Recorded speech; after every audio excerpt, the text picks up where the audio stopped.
दुनिया के नक्शे पर एक ऐसा मिलिट्री ब्लॉक बनने जा रहा है जो अमेरिका से लेकर भारत तक सबकी नींदें उड़ा के रख देगा, क्योंकि 27 अगस्त को कुवैत के डिफेंस मिनिस्टर का अचानक पाकिस्तान आना और एक लैंडमार्क प्रोटोकॉल एग्रीमेंट पर साइन करना ये बताता है कि सऊदी अरब के बाद अब कुवैत भी अपनी सिक्योरिटी को लेकर अमेरिका के बजाय पाकिस्तान पर भरोसा कर रहा है, जो साबित करता है कि वेस्ट एशिया के रीजन में पाकिस्तान की पकड़ किस हद तक मजबूत होती जा रही है। मगर वेस्ट एशिया की तेजी से बदलती हुई जियोपॉलिटिक्स और कुवैत की तरफ से पाकिस्तान से किए गए इस खुफिया मुआहिदे ने अचानक भारत और नरेंद्र मोदी की नींदें क्यों उड़ा के रख दी हैं, और इस डील से कैसे अमेरिका को सबसे बड़ा झटका लगा है, आइए जानते हैं अपनी आज की इस वीडियो में। 1990 में सद्दाम हुसैन की तरफ से शुरू की गई गल्फ वॉर में सद्दाम की फौज ने 2 अगस्त से लेकर 4 अगस्त तक महज 2 दिन में कुवैत पर कब्जा करके कुवैत के शाही खानदान को सऊदी अरब भागने पर मजबूर कर दिया था। कुवैत गल्फ कॉरपोरेशन काउंसिल का एक छोटा सा ऑयल रिजर्व से मालामाल एक अमीर मुल्क है। इसने शुरू में 8 साल तक लड़ी गई इराक ईरान जंग में इराक का मुकम्मल सपोर्ट करते हुए $14 बिलियन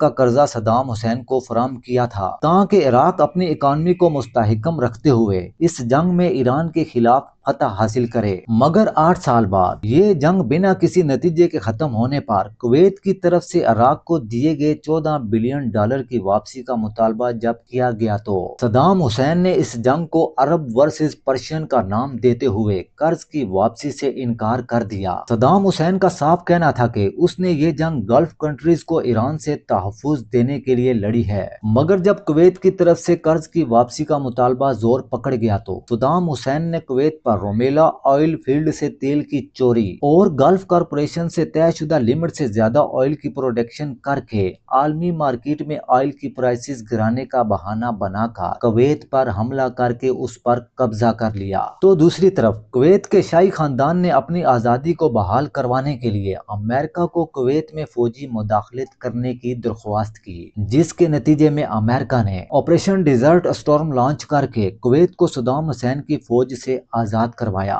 इसके बाद 20 सितंबर 1991 में कुवैत और अमेरिका के बीच में एक 10 साला डिफेंस पैक्ट पर साइन किए गए, जिसकी मुसलसल एक्सटेंशन की वजह से अमेरिकन मिलिट्री आज तक कुवैत में अपने कदम जमाए हुए है। मगर अमेरिका और कुवैत की इस 35 साला जर्नी में ट्विस्ट उस वक्त देखने को मिला जब 28 फरवरी को अमेरिका और इसराइल ने एक ज्वाइंट एयर स्ट्राइक के जरिए ईरान पर एक मेजर अटैक किया था, जिसके बाद ईरान ने पलटवार करते हुए मिडिल ईस्ट में मौजूद अमेरिका की एयर बेसेस और इसकी तंसीबात पर मिसाइलों और खतरनाक ड्रोन्स की बरसात कर दी थी। मिडिल ईस्ट में सऊदी अरब, यूएई, कतर और बहरीन के साथ साथ कुवैत भी ईरानी हमलों की जद में आया था और American air defence system Patriot इन ईरानी हमलों को रोकने में बुरी तरह से नाकाम रहा, जिसने कुवैत को अपनी सॉवरेनिटी की हिफाजत के लिए दूसरे ऑप्शन के इंतखाब पर मजबूर किया, जिस पर कुवैत ने मुस्लिम दुनिया की सबसे ताकतवर और प्रोफेशनल आर्मी के तौर पर अपनी पहचान रखने वाली पाकिस्तान आर्मी से मदद की अपील की, क्योंकि कुवैत से पहले सऊदी अरब भी पाकिस्तान से अपनी सॉवरेनिटी की हिफाजत के लिए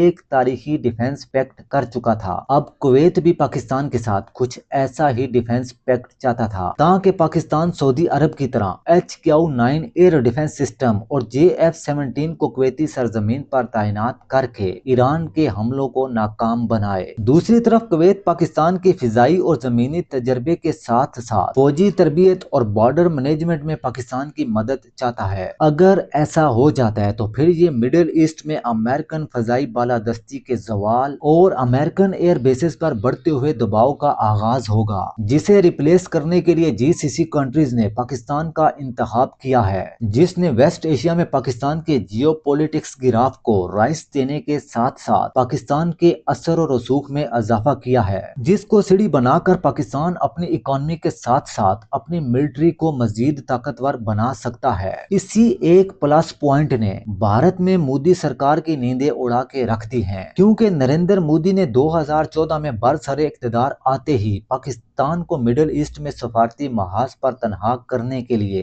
الگ الگ چالیں چلنا شروع کر دی تھیں، جسے لنک ویسٹ پالیسی کا نام دیا گیا تھا، جس کے تحت نریندر مودی نے 2015 میں UAE اور 2016 میں سعودی عرب کا دورہ کر کے ان ممالک کے ساتھ معاشی تعلقات بڑھا کر پاکستان کو خطے میں تنہا کرنے کی کوشش کی۔ شروع میں مودی کی یہ پالیسیاں کامیاب ہوتی دکھائی دیں، جب 3 اپریل 2016 کو سعودی عرب نے نریندر مودی کو اپنے اعلیٰ ترین سول اعزاز آرڈر آف کنگ عبدالعزیز سے نوازا، اور اس کے 3 سال بعد ہی 24 اگست 2019 کو UAE نے بھی اپنے سب سے بڑے سول اعزاز آرڈر آف زاہد سے نریندر مودی کو نواز کر یہ تاثر قائم کیا کہ مڈل ایسٹ میں بھارت پاکستان کو سفارتی محاذ پر پچھاڑ رہا ہے۔ اس کے بعد نریندر مودی نے 2023 کے G20 سربراہی اجلاس کے دوران India Middle East economic corridor کا اعلان کیا، جو بھارت کو سمندر اور ریلوے کے ذریعے UAE، سعودی عرب اور یورپ سے جوڑتا ہے۔ اصل میں اس کوریڈور کا مقصد بھی پاکستان کی جغرافیائی اہمیت کو ختم کرنا تھا، مگر نریندر مودی کی یہ تمام چالیں اس وقت دم توڑ گئیں جب 7 مئی 2026 کو پاکستان اور بھارت کے درمیان شروع ہوئے کلیش کے دوران پاکستانی ایئر فورس نے محض 30 منٹ میں بھارت کے 6 فائٹر جیٹ، جن میں فرانس سے امپورٹ کیے گئے ایڈوانس 4.5 جنریشن کے رافیل فائٹر جیٹ بھی شامل تھے، انہیں گرا کر بھارت کو محض 30 منٹ میں ہی نپٹا دیا تھا، جو بھارت کے لیے بین الاقوامی سطح پر سخت سبکی کا باعث بنا، کیونکہ اگر $75 بلین کے دفاعی بجٹ کے ساتھ ایک بڑی ملٹری رکھنے والا ملک $9 بلین کے دفاعی بجٹ کے ساتھ ایک چھوٹی ملٹری رکھنے والے ملک سے محض 30 منٹ میں ہار جاتا ہے تو یہ ہار اپنے پیچھے کئی سوالات چھوڑ جاتی ہے، اور یہ سوال ایک شکست خور ملک کے لیے ہزیمت اور شرمندگی کو کئی دہائیوں تک زندہ رکھتے ہیں، خاص طور پر اس وقت جب اس ملک کے پاس ان سوالوں کا جواب دینے کے لیے الفاظ